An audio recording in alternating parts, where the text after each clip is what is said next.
Welcome to my channel. This is part 2 of a patriotic wreath. If you haven't done so, please subscribe and don't forget to tap that bell for notifications on my uploads and live streams. To start, I'm going to make ribbon spikes. So I'm just taking a 12-inch ruler and wrapping the ribbon around as many times as I need spikes. So if you need 6 spikes, then wrap it around 6 times so you'll get 6 ribbons.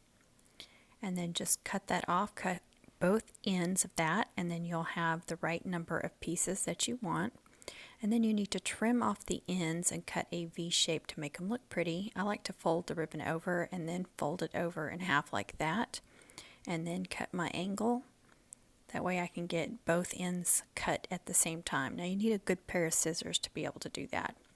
There's a couple of ways you can do these ribbon spikes. You can make an X like that and fold them in half and then gather it in the center. Or you can lay them on top of each other, fold them in half, and gather them in the center. Now this way they don't separate as easily, but I wanted them closer together and going in one direction. So if you want them going in different directions, more like an X shape, then do the X version of this. And then you can take the ribbons and just run your hand or your fingers underneath it like that, and it'll just give it a natural curl. And I am attaching these on top of where my mesh is attached on the outer part of the wreath form. My mesh is attached on the outer end, the inner 2 wires. So I'm only attaching these on the outer and on every other one, so not on every one. If you have a bunch of ribbon and you want to do all of them, just go ahead and do as many as you want. But if you're limited on your ribbon, then be careful about how much you're using. And then I'm just going to separate those like so. And then I'm going to continue on doing all of these ribbon spikes, and I'm doing 2 ribbons per ribbon spike, so you can do 3. It just depends too on how wide your ribbons are. This is a 1.5 inch width, so I could easily do more, but I wanted them, like I said, just on the ends, and I want them going the same direction. And then when you attach them, you can also give them that nice little curl as well. Now I'm going to start my bow, and my first ribbon here, again this is a 1.5 inch width. Went ahead and trimmed off that end. My first tail is 6 inches, and now I'm making a loop 8 inches. So you just want to form that loop, and you gather the bow in the center, form your measure and form your next loop on the opposite side and gather it in the center, and then twist that ribbon. Before you make a loop, always twist that ribbon. Then I'm making my third loop, twist that ribbon, and you could either have a long tail or go ahead and have another loop and then a really small tail going the other direction. And I want my tails going different directions. I want one on top and one on bottom. So I ended up with enough for 4 loops and 2 tails. And I'm just clipping that in the center, and then I'm moving on to my next ribbon. Every ribbon I'm using is a 1.5 inch width wired ribbon, and I'm making all the layers exactly the same size. So the same amount of loops, same amount of tails, and I'm making them all the same size. So every time I make a bow for a wreath, I change it up. So I make so many different styles of bows with my wreaths. I always try to change it up. So if you don't like this bow, you can look through my videos and you can find all sorts of other bows that you could use. Now I like to use a cable tie in the center of my bow, just to really give it a nice secure, and then it also makes it nice and tight in the center. And I think the snugger you can get it, the tighter you can get it in the center, makes a better bow. So I like to use a cable tie first. And before I wrapped that cable tie around there, I made sure that all my tails and loops were going in the right direction before you wrap the center, because you want to make sure you know where the center of your bow is, or once you tie it off you'll end up with some loops that aren't attached and you'll have to redo it. So after you get it tied off, you just want to fix everything, make sure your loops are going in the right direction, just kind of fluff them up a little bit, move them around, get everything where you want it. Just adjust all of those. Now I'm going to wrap a chenille stem around the center so I can actually tie it to the wreath. And see there, I was a little confused there which direction that tail needed to go, so I had to find my center. Now I'm just going to attach this to the wreath, and I'm attaching it on top of where the mesh was attached to the wreath, so it won't sink way into the wreath. If you attach it between where the mesh is attached, then it'll sink way into the wreath. So if you attach it on top of where the mesh is attached, then it will be more on top of the wreath. This is a small bow, so it's not going to be like ginormous on the wreath, just a small little accent bow. It's definitely not going to be my focal point. You also want to trim off all your tails and make them look nice and pretty. Now I'm going to add these cable tie mounts to my sign here. I'm using E6000 glue. They are sticky, but I don't trust that that would hold up, and you can also use hot glue on it too. I just think the E6000 is really going to hold it good.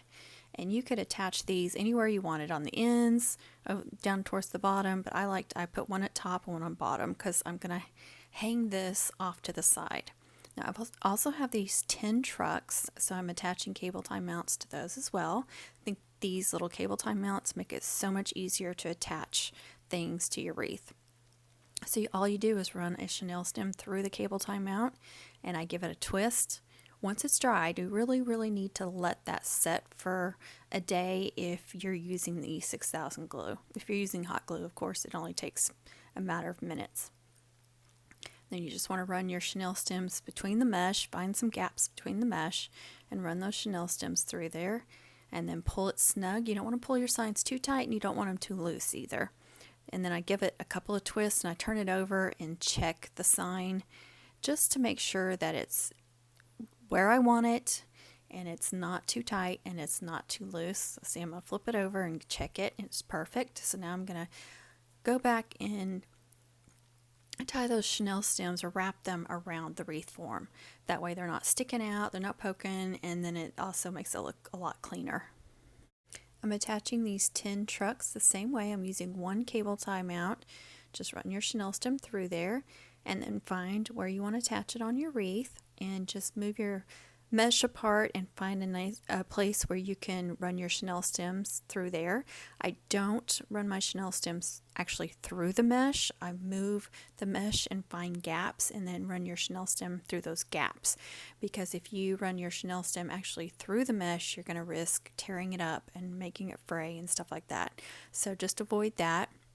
And you don't have to attach them on top of where the mesh is attached. You can attach them anywhere you want. Just move them around wherever you want.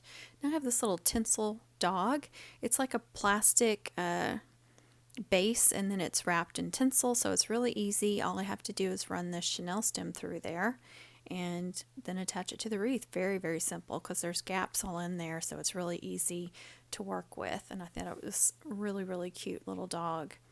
Patriotic dogs. I'm just attaching that in between where I attached the trucks. Again, I'm running that through in between the mesh. I keep saying through, but in between where the mesh is gathered. Just find some gaps and then run your chenille stem. Again, you want to pull that snug, not too tight, not too loose, and then secure off your chenille stem. And here I have a door hanger with bells. I'm going to attach it right under the bow and kind of have it hanging over the sign. So, you know, when you open your door or whatever, it's going to jingle a little bit. So I thought that was a little fun thing to add. Now I'm going to attach some Deco Mesh Flex tubing. I love to work with this stuff. It's a fun element. It adds a different texture. It just adds a different element.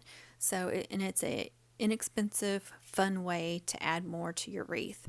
So I'm making these big loops, kind of loopy bows with it, and then just running a small piece of chenille stem around that center, twist it off pretty good, and then just attach it wherever you want. Just find some places in between your wreath there and tie that off. Give it a couple of twists. Make sure you're attaching it to your wreath form.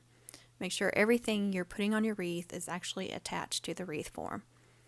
And then don't leave those chenille stems sticking out. You want to make sure that you're wrapping them around the wreath form, pushing them down, and make so it won't scratch your door, it won't poke anybody, and then it looks more professional.